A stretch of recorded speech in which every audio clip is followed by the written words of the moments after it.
राजा बुंदेला उपाध्यक्ष बुंदेलखंड विकास बोर्ड ने किसान सेवा यात्रा के अंतर्गत ग्राम रूपा धमना ग्राम पदरवारा में चौपाल लगाकर किसानों की समस्या सुनी। किसानों एवं जन समस्याओं को स्थानीय प्रशासन से निपटाने हेतु निर्देश दिए। राजा बुंदेला के साथ भारतीय जनता पार्टी के जिले के पदाधिकारी एवं स्थानीय भाजपा के पदाधिकारी एवं पूर्व विधायक प्रागीलाल अहिरवार भाजपा साथ रहे। मऊरानीपुर पीडब्ल्यूडी रेस्ट हाउस में राजा बुंदेला ने एक पत्रकार वार्ता की। इस प्रेस वार्ता में गोवंश के आशियाने पर कब्जे की शिकायत पर कार्यवाही का आश्वासन दिया। समस्याएं हर विभाग की अलग अलग समस्याएं हम लेके चल रहे हैं। जैसे कल ललितपुर के डिस्ट्रिक्ट में हमने 4 सभाएं की और अलग अलग सभाएं करने के बाद रात में हम डीएम से मिले और 4 बड़ी समस्याओं का निराकरण डीएम के स्तर पर ही हो गया। मथुरा डांग का हुआ, बिजरौठा का हुआ और ननौरा का हुआ।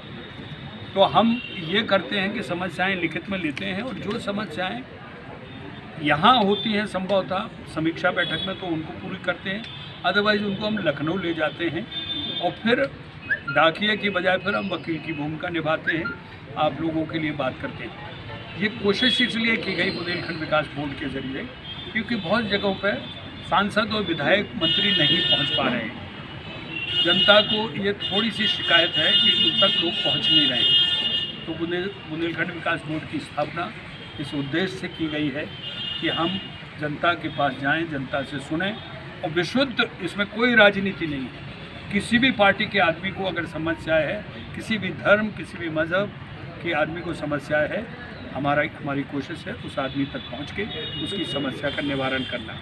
लेकिन 25 करोड़ की आबादी वाला ये प्रदेश है, इसमें समस्या गाहे बगाहे आज नहीं कल तो आते ही रहनी है। और फिर हम दोनों ही प्रदेशों के पिछवाड़े पड़ गए। नोएडा 2 चीज़ें इसी से जुड़ा हुआ है। आपने गौरव गेस्ट हाउस में 2014 में कहा था कि मोदी सरकार लाइए, बुंदेलखंड राज्य हम बना के देंगे। तो अभी उसी से जुड़ा हुआ सवाल। मोदी सरकार चली थोड़ी गई। नहीं तो एक बार आ गई, दोबारा फिर आ गई। नहीं एक बार आ गई, दोबारा फिर आ गई। मैं इसको ही पूरा कर रहे हैं। एक तो आप राज्यों को राज्य बनाने से मत जोड़िए। कभी भी किसी राज्य की नए राज्य बनाने में कोई भूमिका नहीं होती, उसको क्लियर समझ लो आप। जब उत्तराखंड बना था तो यहीं पर मुलायम सिंह थे मुख्यमंत्री, उन्होंने कहा था उत्तराखंड मेरी लाश पे बनेगा। यही शब्द, बिल्कुल यही शब्द लालू यादव ने बिहार में बोले थे कि झारखंड मेरी डेड बॉडी पे बनेगा। दोनों बेचारे जिंदा हैं, एक अस्पताल में, घर पे है, दोनों बन गए हैं। तो राज्यों की कोई भूमिका नहीं है, केवल केंद्र की भूमिका है। केंद्र में आपको पता है आपके पास राज्यसभा में बहुमत नहीं है। अगर एक बार हम लोग प्रस्ताव ला के पास लोकसभा में करवा दिया और राज्यसभा में अगर वो प्रस्ताव गिर गया तो सरकार गिर जाएगी। आप पढ़े लिखे लोग हैं, इसको थोड़ा सा समझिए। अनुच्छेद धारा 3 के अनुसार एक सीधी सादी सी प्रक्रिया है कि अलग राज्य बनाने के लिए केंद्र को जो सरकार है वो पार्लियामेंट में प्रस्ताव लाना है, उस पर वोटिंग करवानी है। वोटिंग में अगर वो पास होता है वही प्रस्ताव आपको राज्यसभा में पास करवाना है और सीधा आपको राष्ट्रपति को भेजना है। और केंद्र की राज्य में केवल आपको इंटीमेशन, सूचनार्थ कि हम आपके प्रदेश को, इस प्रदेश को 2 भागों में बांट रहे हैं। तो ये एक प्रक्रिया है। राज्यसभा में जब तक आपका पूरा बहुमत नहीं होगा, आपके खिलाफ कम्युनिस्ट वोट नहीं चाहती है, कम्युनिस्ट छोटे राज्य नहीं चाहती, समाजवादी छोटे राज्य नहीं चाहती, केवल बहन मायावती को छोड़कर। अब कांग्रेस ने भी गुलाटी मार दी है, वो भी नहीं चाहते हैं छोटा राज्य, क्योंकि राहुल गांधी ने मुझसे साफ कहा था मैं विकास चाहता हूँ, बुंदेलखंड राज्य नहीं चाहता हूँ। ये पार्टी छोड़ने का मेरा ये भी था। तो वो एक प्रक्रिया है, आपको दिखाई नहीं दे रही है, लेकिन हम लोग अभी झांसी की प्रेस में पहल तो की जा सकती है ना। आपको कैसे नहीं लगता है? जनता को दिखेगा। एक मिनट, आप ज्वाइंट अधिवेशन में पास करा सकते हैं दोनों सदनों का ज्वाइंट अधिवेशन में। सर ज्वाइंट अधिवेशन अभी नहीं बुला पाए हम, जब हमारे बहुमत के उसके लिए तो सरकार पहल तो कर सकती है। ज्वाइंट अधिवेशन में इतना ये देश के ज्वाइंटों में लाके पास कर सकते हो। देश के लिए इतनी बड़ी समस्या नहीं है, ये क्षेत्र की समस्या है। ज्वाइंट अधिवेशन किसी देश की बड़ी समस्या पे, इमरजेंसी उस पे होती है। आप जब कोई बहुत इमरजेंसी हो देश के अंदर, कोई ऐसा प्रस्ताव हो जिसको पास हुए बगैर पूरे देश का, जनता का नुकसान, ये एक मात्र 5 करोड़ की आबादी वाले क्षेत्र का मामला है। इसको ज्वाइंट अधिवेशन के लेके कौन जाएगा, प्रस्ताव कौन रखेगा?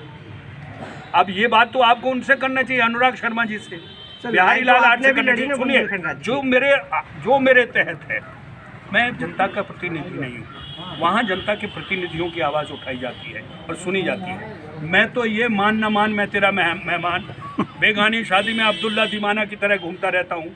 आपकी बुंदेलखंड की वो नहीं आए होंगे जितनी बार मैं आके बुंदेलखंड की बात कर गया हूँ। और यहाँ से लेके लखनऊ से लेके दिल्ली भोपाल तक मैं ही अकेला चिल्ला रहा हूँ कि बुंदेलखंड हमें चाहिए।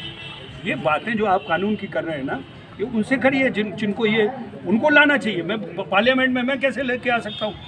अभी किया है एक ने, उन्होंने बेचारे ने हमीरपुर के सांसद जी ने किया है। देखिए शुभकाहट है।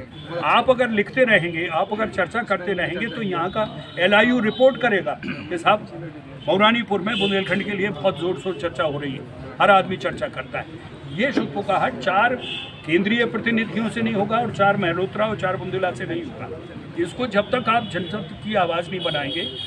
आप देखिए तेलंगाना में 1017 लड़के मरे हैं। हम नहीं चाहते यहाँ का कोई मरे, हम चाहते हैं एक वैचारिक रूप से एक क्रांति हो, सोशल मीडिया पे क्रांति हो, व्हाट्सएप पे, आपके फेसबुक पर, आपके इंस्टाग्राम पर इस पर चर्चा हो, तब ये पहुँच जाए वहाँ पर। मेरे कहने से तो मैं तो कह ही रहा हूँ। मैं आप ये सोचिए बीजेपी में आने के पहले और अभी तक केवल बुंदेलखंड की बात करता हूँ। मैं आया हूँ किसी और मकसद से, मैं आया हूँ किसान मोर्चा के लिए, लेकिन बात कर रहा हूँ सबसे ज़्यादा बुंदेलखंड की। ये सुने तो भी मारेंगे कि सारे तुम चलो हटो, तुम नहीं जाओ तो तुम तो नहीं कर। आपकी पहचान बुंदेलखंड से ही है जो करें। हम कहाँ भाग रहे हैं? आप सोचिए कि ये सरकार जो आप करें भाई साहब, उसका जवाब है 3 राज्यों को लिए बहुत गंभीर है और ये हो भी रहा है। आप मान के चलिए फाइलों पे काम हो रहा है। बुंदेलखंड, पूर्वांचल और विदर्भ, अगर ये नहीं होता तो विदर्भ आज तक बुंदेलखंड विकास बोर्ड नहीं बना था। पहली बार बोर्ड बना है, आप उठा के देखिए। और जहाँ जहाँ बोर्ड बने हैं वहाँ मतलब केंद्र ने और राज्य सरकार ने आपकी पहचान को रजिस्टर कर लिया है। उत्तराखंड बोर्ड बना था, छत्तीसगढ़ बोर्ड बना था और आपका झारखंड बोर्ड बना था। शिबू सोरेन और सूरज मंडल उसमें थे। तो ये बोर्ड बना के हम एक स्टेप आगे बढ़े। वो लड़ाई अपनी जगह है, लड़ना ही है और लड़ेंगे, हम सब मिल के लड़ेंगे। लेकिन अभी वो हालात इस तरह नहीं हैं। अगर जैसे ही मैंने डंडा झंडा उठाया राज, तो वो एक लात मारेंगे पीछे से, ये लो राज, वो डर पाने को बाहर। वो शत्रुघ्न सिन्हा लेके घूम रहे हैं, बताइए क्या किया था? इतना बड़ा नेता क्या किया? वो सिद्धू इतना बड़ा नेता। देखिए पार्टी फोरम में ही रह के आपको बात करनी पड़ेगी। ये एक संगठन ऐसा है जिसमें अनुशासन सबसे बुंदेलखंड राज का मुद्दा आपका बाद में है, पहले पार्टी फोरम में नहीं। हमारा बुंदेलखंड मुद्दा पहले है। पार्टी आप